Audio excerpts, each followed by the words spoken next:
I think it's a pretty important issue. I mean, I'm not a political expert, I'm more of a policy guy, but I don't see from a policy perspective why we ought to borrow $700 billion to give tax cuts that virtually all experts agree are the least effective thing we can do to get the economy growing.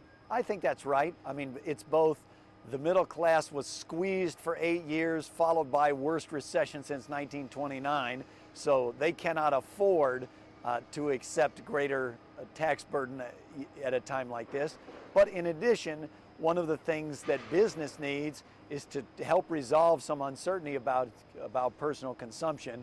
And if there is not that cloud hanging over the consumer, I think that could be stimulative. As the president said many times, we're not going to have healthy growth in this country unless we've got a strong and vibrant middle class.